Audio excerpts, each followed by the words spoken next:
Welcome back to the Mindsets podcast and welcome to the SuperBowl Special. So today I am joined by a very special guest. Very excited to have you here. And yeah, guys, this is a big event. This is the first time we're doing a special episode.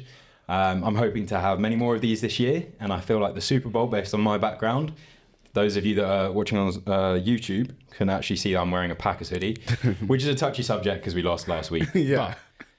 But nonetheless, moving forward, we're going to be trying to do some more special episodes around some sporting events, that kind of thing, and also getting some guests that are related to those events on the show. So today I am joined by Glen Toonga. Yes, sir. Do you want to give a bit of an introduction to yourself first and foremost? Yeah, I don't really know how to do these. My name is Glen Toonga. I'm 28 years old. I play American football. I play for the Rhein Fire in the ELF. We are most recently ELF champions. I'm from London. Yeah, I don't know what else to say. Well, interestingly, anyone that's watching this, listen to this, you actually already know who Glen is, I feel. And that might feel really weird because you may have never heard that name if you're not from the American football world. But you do actually have a video clip of the most famous fist bump possibly in the world. Yeah. So tell me the story about the most famous fist bump in the world.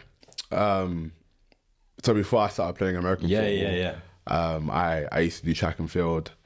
And obviously the Olympics came to London in 2012. It came to Stratford, which is like basically the area that I'm from. So the club that I was running for, Newman Essex Beagles, we worked at the Olympics as kit carriers. And then like we found out we had a 200 meter finals, and we did like a raffle to see who would get what lane, not knowing which athlete had been assigned to what lane yet. We were assigning ourselves those lanes. And then I found out my lane, nothing exciting. And then I found out Usain Bolt was going to be in that lane. And then like, right. And before all of this, we got told like rules and stuff, like be professional, try not to smile too much, try not to interact with the athletes, like just stand there. And so like, I did the complete opposite of that. And so he was in my lane, trying not to smile, because obviously doing track and field, he's like the guy. He's the GOAT. Yeah, he's the GOAT. Like, so I'm trying to, stay composed. And then I just realized, damn, like I'm at the Olympics, man. Like this is fucking sick. Bolt is right in front of me in the finals. He could possibly win this. Like this is dope. And then like I feel like he realized, and then he fist bumped me, and I was like, oh shit. And then like my head was about to explode. And I forgot I was on camera. Well, I didn't realize I was on camera, but I forgot that like people are watching it live. And then next thing you know, people are posting like this clip everywhere. And here's me thinking that, not many people see it. And I go to college, and then everyone there has seen that the college puts it up. And I'm like, okay, this is gonna like... Bro, I remember my mum sending me a WhatsApp video. Like, I didn't know who you were at the time. This was ages ago. I mean, this is like 12 years ago. Yeah. My mum sent me a WhatsApp and she was like, oh, don't you wish this was you? And I was like, yeah, that guy is so lucky. Not knowing that, like, literally, 12 years later, I'd have you on the podcast and we could be talking right. About it. And it still comes up and people always send it to me and I'm like, oh, man, if only, like, Neil's were a thing or something like that, I'd be, like, one of the richest guys on earth for the amount of times that, like, this gets played and, like, true. Gets sent to me, but... Well, I mean, it was. It could have been a transfer of some of that good energy from Bolt. Yeah. I mean, you was track your first sport? Was that where you started? Football was, I guess, like anyone from the UK, but like I just enjoyed running. So like primary school, secondary school, like I just always did some sort of track, whether it was just like school competitions or like racing outside with your boys. But they got to a certain point, I think in year 8 or year 9, I realized that like I didn't actually like football. It's just something that everyone did, but I actually liked running. So like I played centre back, and when you're young, like people do the whole kick the ball over the top, let your fastest guy run into it. Because I was fast, I used to love when teams would do that, because I'd be like, man, like offside rule does not apply to no, I do not want the offside rule. Like I want to race this guy, and so like my coaches would always be like, oh, can I move up? And I'm like, no, because then they won't do it. Like I want them to do it so I can run. So then I realized at that point that I actually enjoy the running more than like the football. So I ended up doing track. And like, did you go in a like sprint discipline then? Yeah. Just did like sprinting, like 100, 200, 60 meter. Like, yeah, that was it. And then did you just stick doing track through like teens? Did you do any other sport, or did you end up just discovering American football one day? Just the track. I'm like one of those guys, like, I'm like, oh, I don't want to get hurt doing another sport and have to miss out on the sport that I love. So I just do that sport. So I just did track. And then I went to uni. And I did love running, but I actually loved the group that I used to train with. Like, that made training really enjoyable. Like, we're like a small family. So when I got to uni and I realized, oh man, like, I'm going to have to find a new group. I didn't want to have to do that. I didn't enjoy track that much to do that. So then obviously I wanted to keep running. So then I saw that our uni had American football, and I was like, oh, okay, cool. I can still run in this. Like, had you watched it before you went to uni? Just for movies. Okay. So it's like I had seen like The Express. I had seen like the Longest Yard, Remember the Titans, all that stuff. But I had no idea like about positions and none of that. And I got there and like straight away they were like, yeah, you're a running back. Yeah, you can run. Like, we're going to give you the ball and you're going to run. And that was literally it. Like, I can remember like having like terrible foot placement, like not really knowing like where I'm heading to, like in terms of gaps. It was just, okay, like the ball's going to come to you, just run. And then... So one of the things that I think is a great point to take from this is your knowledge there, when we're talking about you getting into it, is probably what some listeners, those that have been intrigued by the trader and thinking SuperBowl Special, I want to know a little bit more about American football before I watch the game. We will try and do our best to explain stuff. Because I'm aware that as a sport, there will be people potentially listening to this that go, why the hell are there so many people? Why does the game take so long? Let alone understanding what an A gap be, an A gap, a B gap, everything. Like heads up technique, all of this stuff. Like, we don't need to go quite into those depths, but if we do, we will explain it where we can. So firstly, let's talk about running back. So in the sport, everyone knows really what a quarterback is. I'm fortunate enough to say that I got to play that position. It made my life easy. I knew what I was doing going into the sport. So a quarterback is someone that is known for passing the ball. However, when a quarterback isn't passing the ball and the offense is trying to go and score a touchdown, usually we're going to give it to the running back. Running back tends to be someone that is... There's different types of running back. You can have someone that is just extremely quick, and that's their forte. They like get to the outside. They try and make a few people miss the tackle, and then they go and get a touchdown. You also get the bruisers that just take the ball, whoever they see in front of them. Get the tough yards. Just lines that person up and tries to run through them. And then... And this is kind of the new generation of football. You get people that can do both. And that's kind of a nightmare for defenses because they're not really ready for either. So I feel like you've rocked up at uni and the coaches have gone, this guy's quick. Right? Now, at that time, were you built? Like, or were you just quite a skinny kid?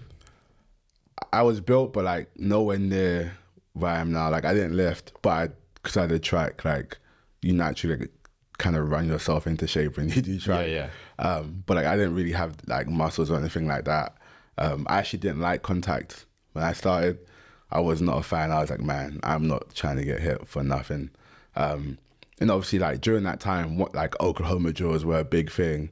And I can remember distinctively, like I would count and be like, okay, I don't mind going up against that guy. He is fourth in line. Okay, cool. I'm like doing my laces or asking questions until that guy's at the top. And I'm like, okay, cool, I'm going to go against this guy. You know, at uni, there's always like the older guys, the senior guys who have been playing for 3 years now. It's like, they love hitting. I'd avoid those guys. I'd be like, I think the thing that's mad as well, and there's another misconception in American football, is a lot of people that have never played it and have played other contact sports where there's literally zero padding will be like, oh, you guys are wearing pads. I'm more than happy to like go and get some of my equipment to like prove this, but the plastic itself is sort of, for anyone watching, it's like that thin. It's like literally 3 millimeters thin. Like there's not a lot is gonna no pain is really saved from that. It's also when you're playing a position like yours where you need to move as much as possible, you're actually trying to wear as little padding as possible because it restricts you. But the biggest thing is when you've got it on, for whatever reason, it tells your brain you are invincible. So you hit harder than you would. You give more because like there's no like thought. There's no consideration for like less fear. So I'm like, I'm gonna go all out.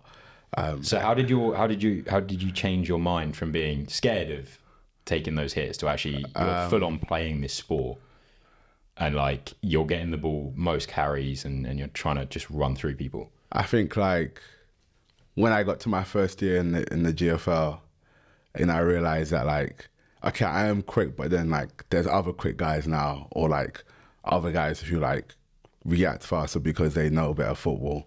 So I realized, oh damn, like I can't just rely on like my speed. Like I have to like find like another way to play. And then I realized that like, oh, like I wasn't bigger than everyone else, but like I was a lot stronger, and I was like, I guess, bigger than like your typical like running back. And so then I realized that, oh, like I can actually like bully guys. Like this is actually fun. I can be like the one to you can be the hammer, not the nail. Right. Like, and my coach at the time would actually be like, yeah, like be the hammer, not the nail. Like, be the one doing the hitting, not the one who gets hit. And so then I realized that like as a running back, I can actually adopt that same mentality that linebackers have. It doesn't have to be a I'm gonna get hit type of like mindset. It can actually be like, like this guy's he's gonna get hit, and like we both might fall, but he's getting hit. Like I'm the one that's gonna like be talking shit. Like I'm the one that's gonna like dictate like what's gonna happen here. So when I realized that I actually like that, then like I moved away from the speed to like slowly being like the guy who can hit, but he can also move, as opposed to the guy that can move and can also hit. Okay. And did that sort of development, you said that came when you went to GFL in Germany. Mm-hmm. You've played in a few different countries now. So what countries have you played in so far?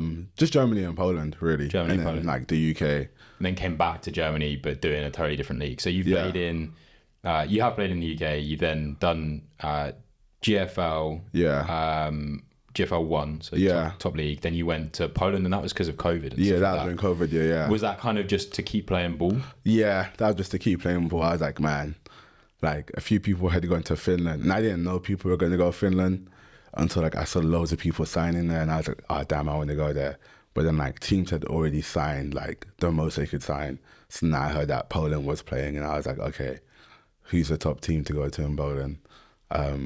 And so I was talking to like Panthers and Bialystok, but Panthers had already signed an American RB.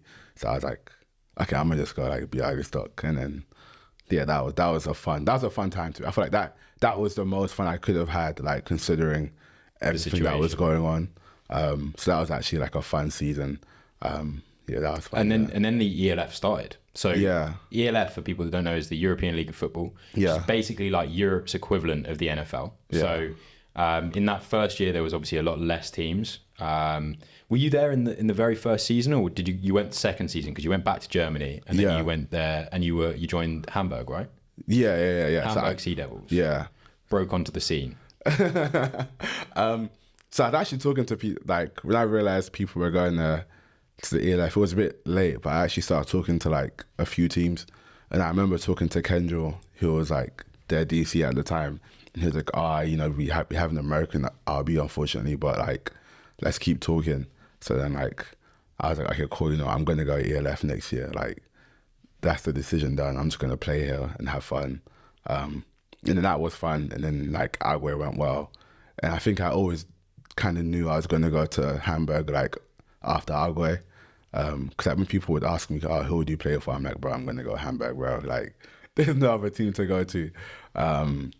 So then that worked out, and then had a year there, and then obviously went to Rhein Fire after, so yeah. So yeah, that year in itself was, it was a really good year. I mean, if we take reflection of your career to date so far in the ELF, so you have played 20 games, including playoff games. You've scored 30 touchdowns, so more than one touchdown a game, like 1.3 touchdowns a game is mad. And then in that time, 2,394 rushing yards, which makes you the ELF's all-time rushing leader. And you missed the first season. Yeah. Right? So that first season, it was a pretty good season with Hamburg. Yeah. Didn't go all the way though. Nah, we lost in the finals. How did that loss effectively change you for the next season?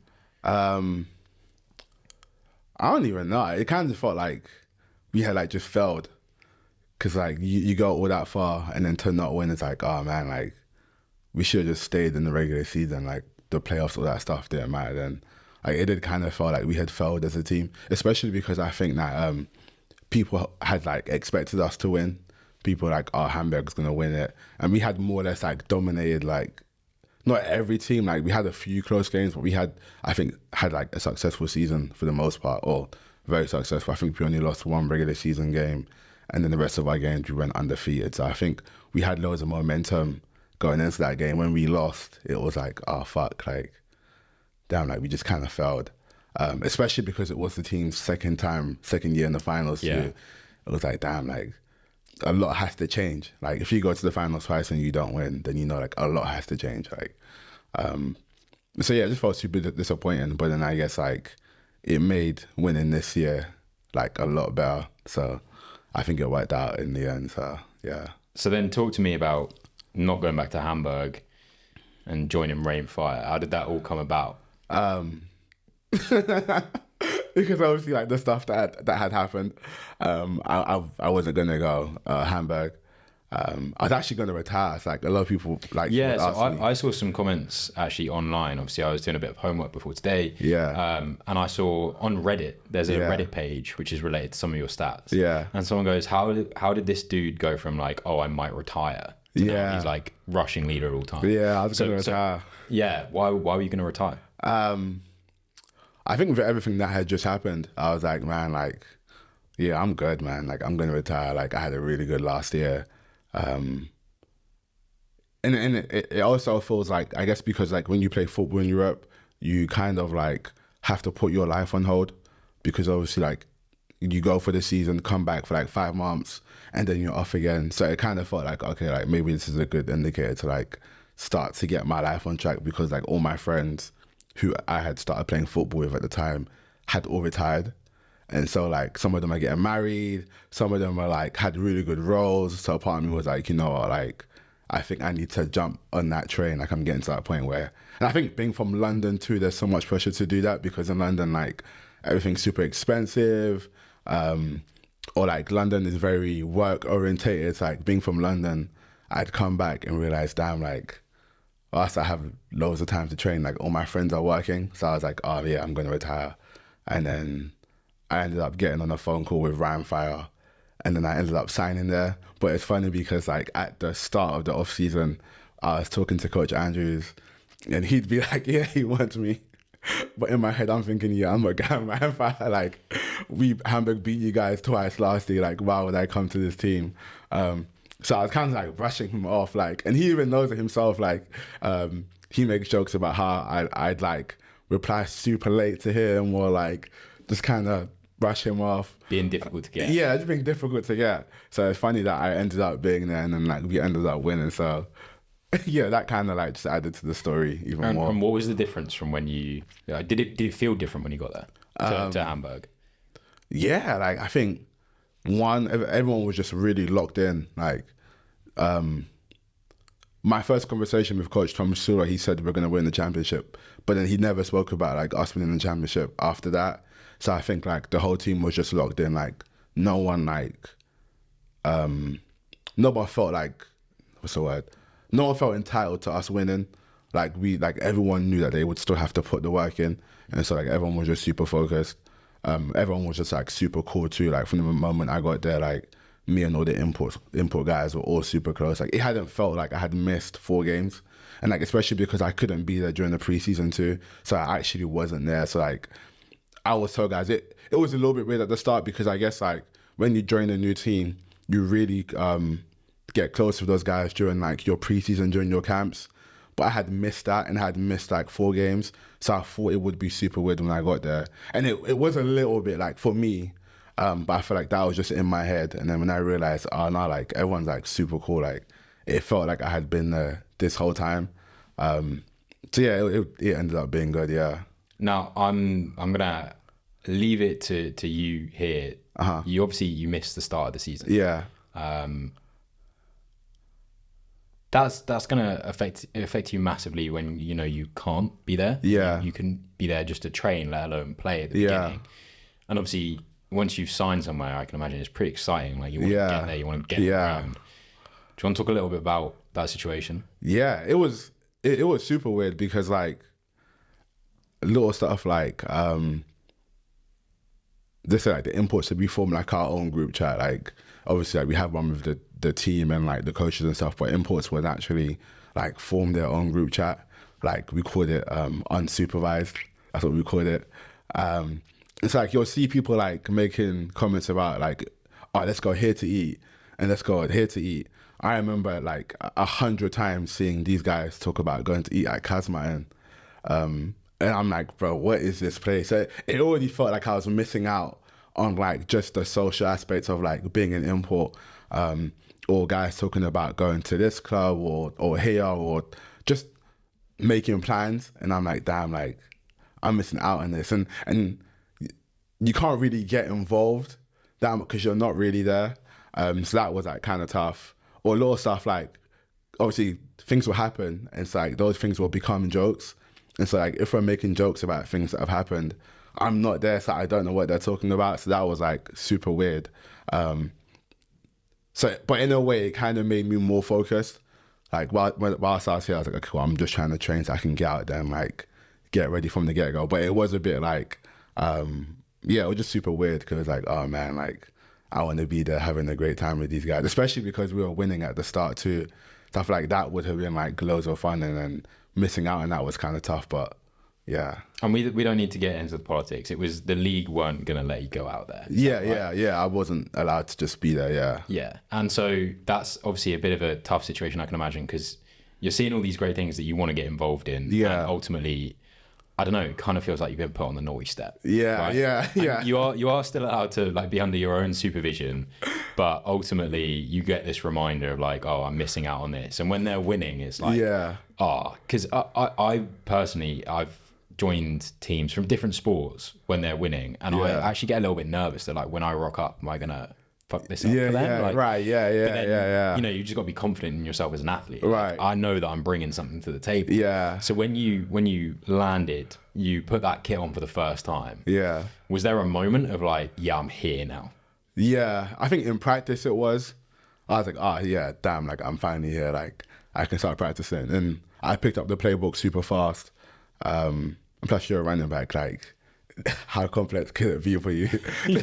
Get the ball, go forwards. I mean, obviously, like there's like nuances and like it can be pretty complex, but for the most part, it's the same thing. Like, bro, you're gonna get this ball and you're gonna run to like whatever you see, like the space that you see. So like that part was fine, but I think like it was the trying to catch up and like build the friendships like as fast and like make it seem like I've been here this whole time. That was, I think, the hardest part, like rather than the football side of things. Like that's always football's going to be football regardless of where you go. So that part was like easy, but it was like the social aspect of things that made it like super hard. Do you find that side of things boost your performance then?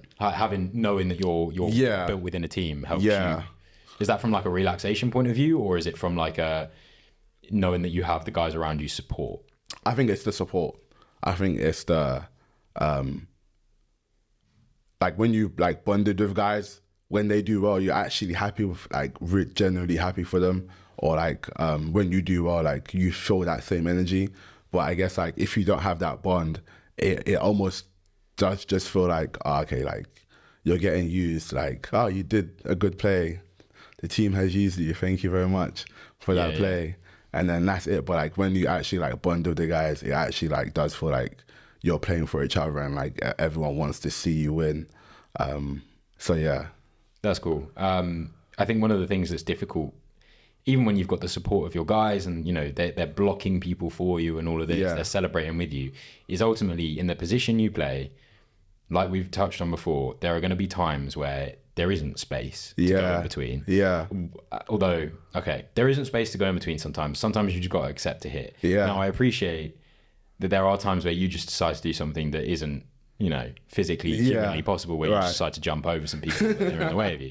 But that's a different story. Most normal human beings don't just see someone and go, I'm going to go over you about 6 feet. Yeah. So in those moments where you take those hits, and bearing in mind it is your job a lot of the time to get the hard yards, that's what I mean by that for anyone that, again, that's a little bit unfamiliar. Sometimes there are situations where you need 1 yard. Yeah. And 1 yard, let's be real, isn't very far. It's like 90 centimeters for those that are using not Metro, that far. right? But when you've got 11 people trying to stop you, that's really, really far. Yeah. So you're aware that you're going to have to take a hit and you're going to have to give as much as you've got. You're going to try and be the hammer and not the nail. But there's also 11 guys trying to be the hammer and not the nail. Right. So your position, especially in the NFL, we see news articles every week about someone has done this injury, someone's done that injury. Yeah. And ultimately, training is a way of preventing injury. Yeah. Right? We know that. It's well established. You don't just lift weights to post it on Instagram and look wham. I mean, there's a perk of it. Yeah.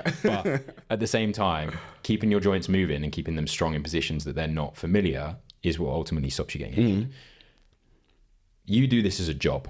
Yeah. How have you changed your training to deal with the fact that you're taking, 15 to 40 hits a game? I think like the number one thing is my warm-ups. Like my warm-ups are super long. I think a part of that comes from obviously having like a track background, but also like I'm quite paranoid about getting hurt. I'm like, I'm not gonna get hurt. Like fuck that. Like if I get hurt right now, I'm gonna retire. And so a part of me like, I have to like really invest in my warm-ups to make sure like, and again, like things will happen. You can't control everything, but for me, it's like, how much can I control and like how much can I get good at controlling those things? So the number one thing has been like warming up super long and like taking my time with my warm up and being like really particular about my warm up. I think that's the number one thing. And the second thing I think like is just like almost adopting a mindset, and it's quite toxic, but adopting that like I'm not gonna get hurt, like just accepting that's not like in the cards for me. And I think that also helps because like I think, and it sounds weird, but you not all the time, but a lot of the times you get hurt if like you like ease up on the point of attack or like you try to do something that you probably shouldn't do, or a lot of time like you get scared. So I've kind of adopted the mindset that like no matter what, like I'm that guy, like I have to be that guy, like getting hurt isn't even an option. Like I'm going to win like these tough yards and I'm going to be good. So I think that like has helped, like as opposed to like playing scared or playing worried about like this or that. Like I just know like I'm good. Wake up in the morning and I used to do this actually. I used to wake up anytime I played rugby or American football in the morning of a game. I would say the sentence, I'm not going to get injured today. Yeah. And based on how confidently I said that that sentence, I knew if I actually was or not. Yeah. And my last like more serious injury I had playing the sport, I remember waking up that morning going, I'm not going to get injured today. And it was the start of the sentence. I was like, fuck, like today there's some, and immediately like every time I was walking out on the field, I was like, is this going to be it? Like, and I just psyched myself out until it actually happened.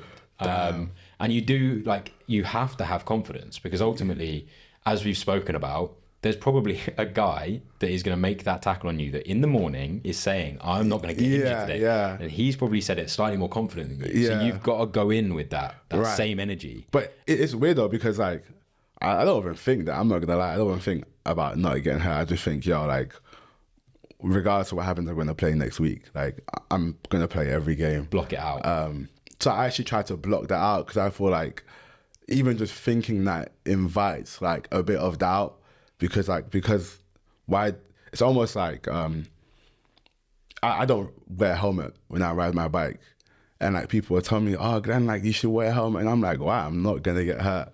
And they're like, what if you do? I'm like, bro, I'm not gonna get hurt. Like, so and then for me, like I feel like if I ever did put on that helmet, it would be because there's doubt, and I'm gonna get hurt for like making that decision to put on the helmet. And so I feel like it's the same thing of like waking up in the morning. Like I'm not even gonna say that. Like the any day I do say that, I feel like that would be like me like inviting doubts. Like yeah, same with the helmet on the bike. I just don't wear a helmet. I'm like, I'm good. I won't need it. I'm gonna put a little star in there. I'm happy for you to keep doing that. Please, for any Mindsets listeners that currently have a bike helmet, do not just take it off. Yeah. Because there are some shit drivers out there. They're not under your control. I appreciate Glenn is a grown man. He can do what he wants. Keep your helmets on if you have one. Keep your helmets on. Cool. So yeah, we've gone a little bit into how you've affected your training for that. Now, going into this season, you're going for the preseason. You're going to be there for the whole thing. You're going back to the same team. It's going to be the same playbook, most likely. I appreciate there's obviously changes every year. Yeah. There's going to be changes to the squad, that kind of thing. But you individually, how are you physically shaped at the moment? I feel great. I'm actually really good. So last year, even though I had signed, with everything that had happened, I feel like my training wasn't the same. Like, a part of me was just like kind of like, I felt like a smaller version of myself. Whereas this year, I'm actually like really excited for the season. Like I was last year, but it was kind of like, oh, okay, like I'm gonna go to LA and the team's winning without me. Like, okay, cool. But this year, I'm actually super excited. And I've also lost a bit of weight. And I told myself that I want to be slightly lighter. So I can move better and like be faster and stuff like that. So that's like been very exciting. So yeah, I feel really great compared to last year. Like last year, especially having decided that I was going to retire, I feel like I hadn't fully like come out of that. Whereas this year, like there isn't even a thought of retirement. It's just been like, yeah, I'm going all out. So and mentally, how are you different to last year as a result? You've obviously spoke about you didn't feel as big. But like mentally, how is your mindset going forward to this? I'm excited, like to win again. It's weird because like even though we won, and I've spoken to like a few guys from the team, like we want to win again. Like we don't want it to be a one-off. Like we want to show that we're that fucking team. And I feel like the best way to do that is to win back to back. Like not any team can win at once, but like a lot of teams are gonna win like a championship. Especially a lot of teams in the ELF. Like I wouldn't be surprised if it gets to a point where every team has won at least once, almost similar to how it is in the NFL. But when you can show that you've won it over and over again, I feel like that really speaks like making like a true dynasty. Yeah. Because like again, like at some point every team would have won it once. So I feel like us like winning it again, that will like really cement that like we're that fucking team. Like I think like that. I think that's it really. You look at best teams in the NFL, like of history, there'll be people that don't know anything about the sport and you know who Tom Brady is, you know who the Patriots are. Right. You may even know who Bill Belichick is. Yeah. And that's arguably because as much as I'm not a Patriots fan, I have to admit, for a very long time, they were just the best team in the NFL. Right. Like they just did what they needed to do. And you can't... I think some of the players on that team were the most talented? Absolutely not. Yeah. But they were the best team and you can't argue that because they just kept winning. Right. And ultimately, there is no further argument in sport than if you keep winning, you just are better. And no one can say nothing. No one can say nothing about, oh, but you had this guy or that guy, you had this coach come in, or this year, that team. No, like we've just kept winning. And then I feel like, yeah, especially after speaking to a lot of guys on the team, like we all have that same mentality, like we're trying to win again. Do you think, though, that because I appreciate in competitive sport, there's so much focus on the next win. Yeah. How long did you actually really enjoy the last win before your eyes just were like, next year we got to go again? Not that long, to be honest. It actually wasn't that long. It got to a point, I'm not going to lie. When we first won, we used to like listen to the song Trophy by Drake a lot. I fucking hate that song now. Like I'm sick of it. Really? I'm over it. I just don't like that song anymore.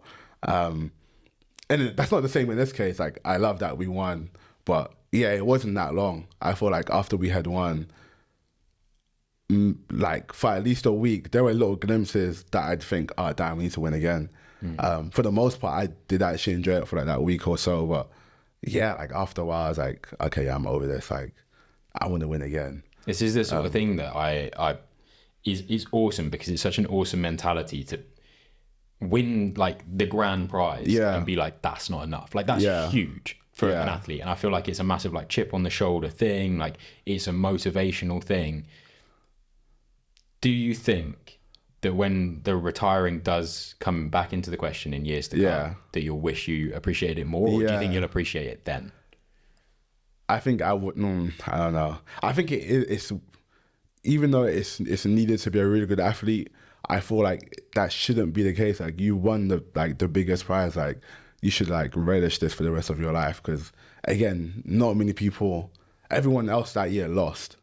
Like you should be relishing this for a very long time. But I think you can't. Like, you have to focus on your next goal, which more or less starts like the moment you win. Like, everyone else is focusing on their next goal, and you need to like jump on that train. You can't be like enjoying your win for too long, otherwise you'll get to this year and realize that like you didn't start working hard enough early enough because you were like so comfortable in your win. But yeah, I think once I retire, I might look back and be like, oh damn, like a part of me might have wished that I actually no, because we're gonna win again this year. So when I retire, I would have been like, no, I made the right decision. So I think like when I retire, I will appreciate it a lot more. Like, I'll look back and be like, damn, yeah, we went back to back. Like, no, but before we're going to do some listener questions slightly later on. But there is a question that actually came up quite a lot from Rhein Fire fans that have messaged. So cheers for you guys for messaging in. But also some of the guys in the UK that are aware of you. They want to know, obviously, if retiring's on the cards, there may be a quick answer to this question. Yeah. But going across the pond to the US or even the CFL as well as the NFL, have you decided that's not in your future? Yeah. I think I decided the year that I went to Iowa that wasn't in my future. It's funny because like I look back and a part of me was like, oh, what if I had gone to the CFL that year? And I actually think that like it's best that I didn't, because I feel like if I had gone to the CFL, like realistically, just because like in the CFL, I think it's like 8 or 6 or 7 Canadians you have to have on the field. And obviously every other team's then gonna like have those positions go to Americans. So I thought like if I had gone there, I would have spent loads of time on the bench. And like I actually love playing. Obviously I enjoy practice, I enjoy the process too, but I actually love playing. So I feel like I would have really hated that year sitting on the bench, being like within my prime. And then if I had sat on the bench, I wouldn't have gotten a lot of game film. So then that would have made it like tough going to other teams. Whereas obviously people had known about me a bit because I played in Dresden and I played in Poland. But I feel like that year I had a really good year, and that like cemented me going to Hamburg. Whereas if I had gone to the CFL and not played at Algoy, would Hamburg have signed me? They wouldn't have seen that much tape on me because I wouldn't have played that much. And I feel like then that would have prevented like all the stuff that's happened now. So you think that actually making that move might have stunted your career long term? Right. Because it might have closed doors which actually were open because you didn't? Yeah, because I played that year.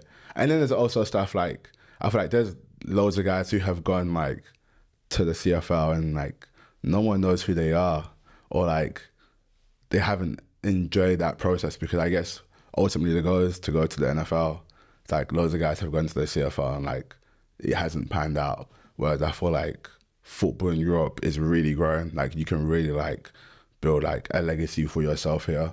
And so I feel like playing abroad would have like stunted that. Like, yeah, unless you're going to go to the NFL and have like a really successful career, like what would be the point in going to like the CFL? Like to play in Canada, yeah. But I'm going to come back to Europe. Like unless I plan on going to Canada and settling down there, which I wouldn't want to, I'm going to come back to Europe. So like, why go there? Why not just stay in Europe and like build like a legacy and like build like a name for myself? So yeah. Fair enough. No, I appreciate that. I like that you went down that route and you have made everything and been extremely successful doing it so far. Yeah. And obviously, as we know, this year it's definitely not the end of the chapter. If anything, there could be even more success than you've had in your career so far this season. Yeah, so right. That's the plan. But I really like that, you know, every cloud has a silver lining, but you've just gone, nah, fuck it, silver lining. Yeah. Like, why do I need a cloud? Yeah, right, yeah. I like that. Cool. Okay, so let's do some listener questions. Okay, cool. So I've had a few interesting questions come in. Apologies, guys. I actually got a huge influx of questions this week. I've chosen some that I think are stuff that we haven't covered so far, and are slightly different. Now, you don't know what these questions are, so no, I'm sorry if you get caught off guard. This first one's from Ben. Okay. Okay, so if the rest of the world enjoyed American football as much as the US, do you think the talent in the sport would increase versus what we see on a weekly basis today in the NFL? So can you repeat so that? Basically, let me rephrase that because it was quite long. So obviously the US is so keen on the NFL, Yeah. right? And everyone that grows up, a bit like football here, Yeah. everyone that grows up plays that sport. Right. As you said in your case, you didn't really enjoy it. But if the rest of the world was into American football, as Americans are, do you think that the level of talent in the NFL would actually increase, or do you think it's kind of at the top? Damn. I think it would increase.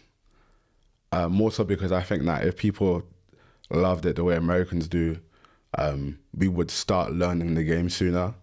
And I think the benefit of us being from like different countries is that like we have different cultures. And so I feel like, one, we would obviously understand the game as Americans play it, but we would also be able to add like our own culture, and that would make things quite interesting. So I guess almost similar to how it is in soccer, right? You have the top divisions in different countries, but all those countries play football in a slightly different style that matches like the culture where they're from. And so when they do play against other teams, or when you do have like these Prem teams where guys are all from different places, it makes the game a little more interesting because there's more like variables, there's more things to consider.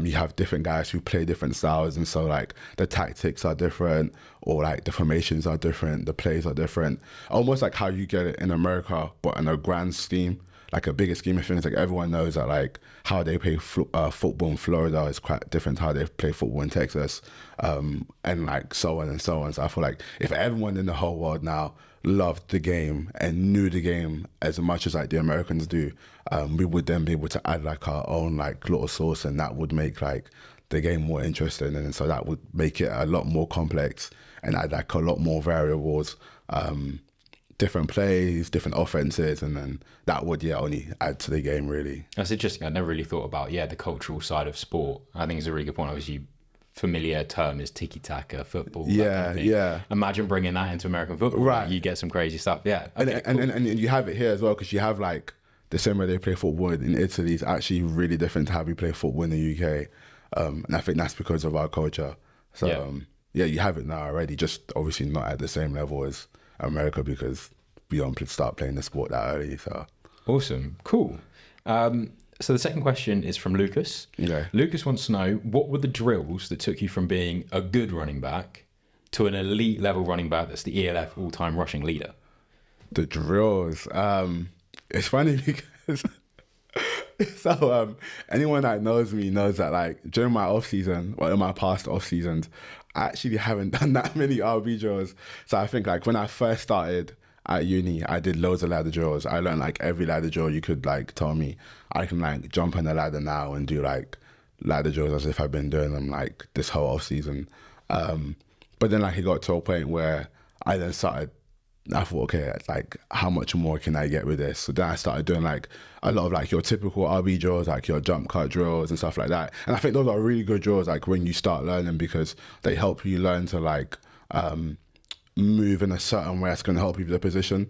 Like running backs move very differently to receivers, like just based on the demands of our position, like, and so on with other positions. But then I got really good at those, and I was like, damn, like what else do I need to do to get better? Like I obviously need to get better, but what do I need to work on? So then like I actually realized that I was actually better off, one, working on my athleticism, and a big part of that was just learning to move in like move better in space in general. So I actually stopped doing RB drills, like going into Hamburg, going into Agüey. I actually didn't do any RB drills other than like the CFO combine drills that we had to do.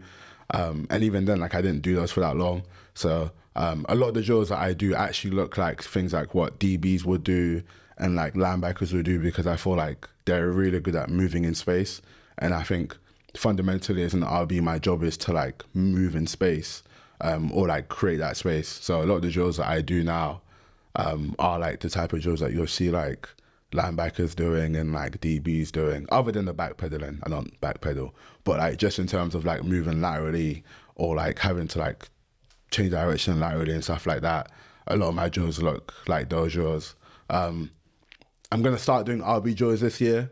I've started just to see what that effect will be. Like after learning to move better in space, like can I then specify and do RB drills? So when I start doing those drills, I can tell them, but they won't be anything crazy. It'll be like the normal RB drills that you see like every team doing.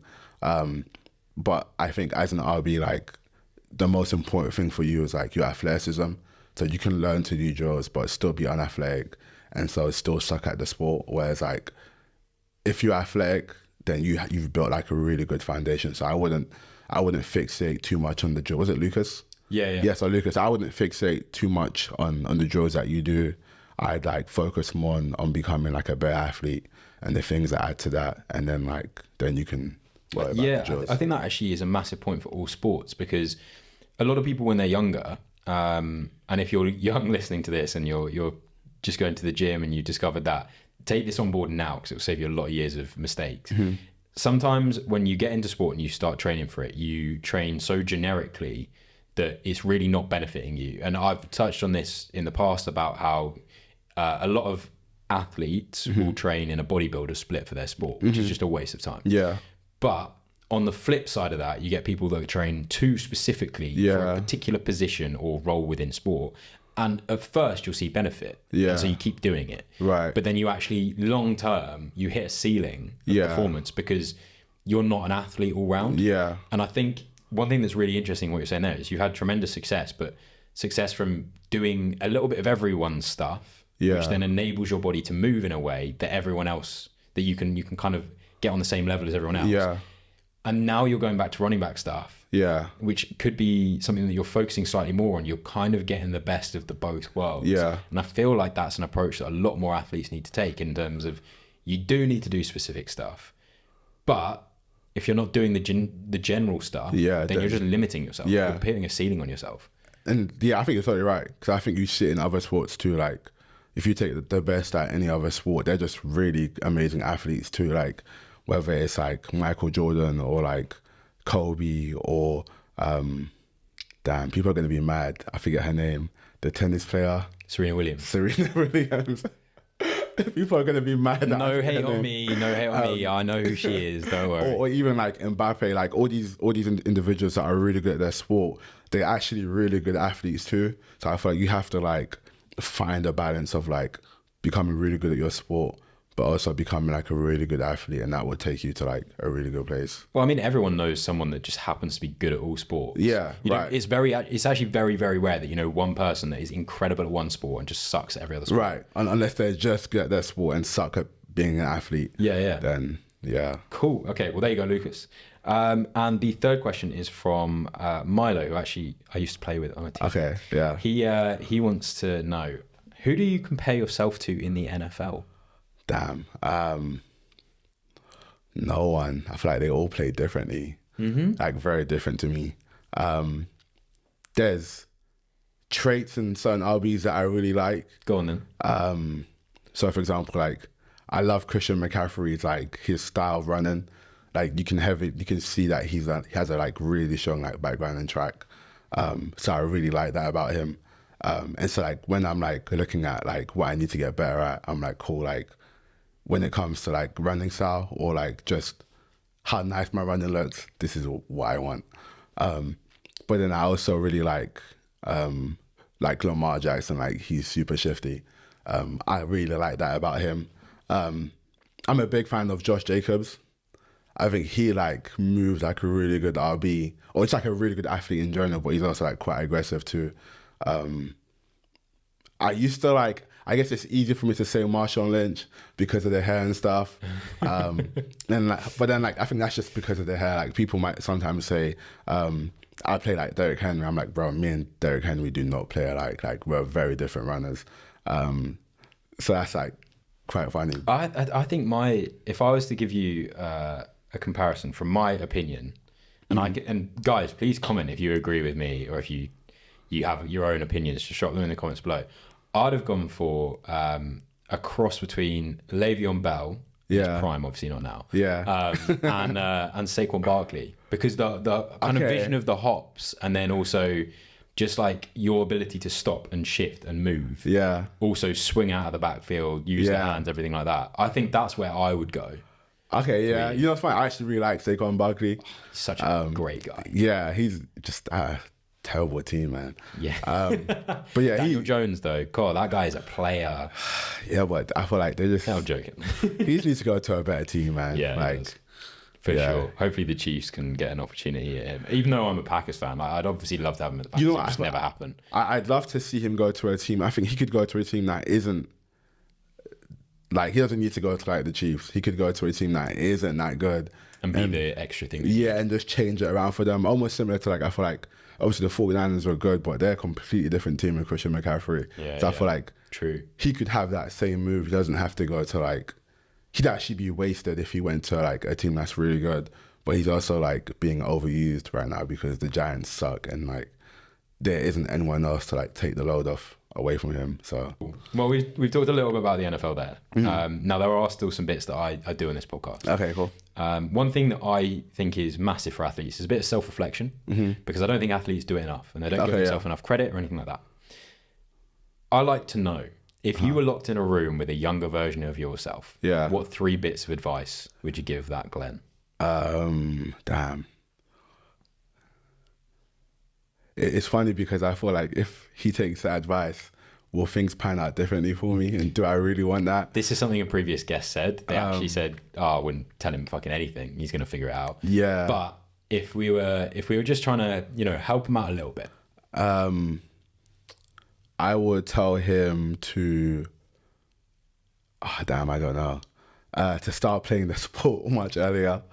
Do that. I would tell him to, so when I first started, I didn't know about college football. I didn't know about, like, any of that. I had no idea about, like, even having the possibility to go to, like, America or anything like that. So, like, I would push him to try that earlier because I think I started that thought process, like, way too late. Like, I think I'd already played in Dresden before I even thought about, like, going to play further. Like, so I would tell him to start thinking about that sooner. That way he will start taking actions sooner. And, like, if he makes it there, cool. If he doesn't, then, like, he'll still be better off for it. So that's one. I would tell him to take more risks. Not that I don't take risks, but, like, I'm quite a safe person. Like, I do the same things all the time. Like, I have, like, a specific routine. Like, I watch the same TV shows. I'll wear the same cleats, like, the whole season. Little stuff like that. So I would tell him to take more risks to get out of, like habits or, like, just to, I guess, keep growing and, like, to keep challenging himself. So, yeah, take more risks. And the third one would be, I don't know. That's it, really. Yeah. Okay. Cool. No, and just out of interest, is the wearing the cleats all season thing like a bit of a juju thing, or? Yeah. It's like last year I bought like 4 game day cleats, but I only ended up wearing 2 of them.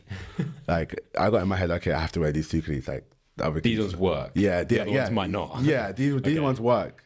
If I wear other ones, it's not gonna work. So, like, I'm not gonna wear the other ones. Okay. And I ended up giving them away. So, yeah, just get out of the habit of doing that stuff, really. Cool. Okay, and then one of the last parts of this podcast is that I like some continuity between episodes. Okay. And as much as the listeners can get involved, I like the guests to be involved a little bit in the next episode. Okay, yeah. So we had Vicky on last week. Okay. And she has a question for you. Okay. It's another 3 things. So you've got 3 things to come up with here. But she asked, if you could change 3 things that happened in the last year, what would they be and why? Damn. Not a lot, I'm not going to lie. It was a pretty good year for you. Yeah, not a lot. Okay, so, like, I recently I tried to get these pair of cleats from America, and they just kept saying they had delivered them, but they hadn't. It's like, that got me vexed. I would not buy those cleats for the second time. I wouldn't buy them at all because that was a big waste of money. The second thing is, damn. I don't know. That's the main thing. It's difficult. You've had a very, very good year. Yeah, the year's been good. Was there anything training wise you'd change? Obviously, you're in really good shape right now. Is there anything you'd change about your approach from last season to this season? I would have started doing my, like, field work, change of direction work earlier. I think I started a bit too late last season. So I would have started it now, but I've been doing it now for, like, a few months now, so I would have started that earlier.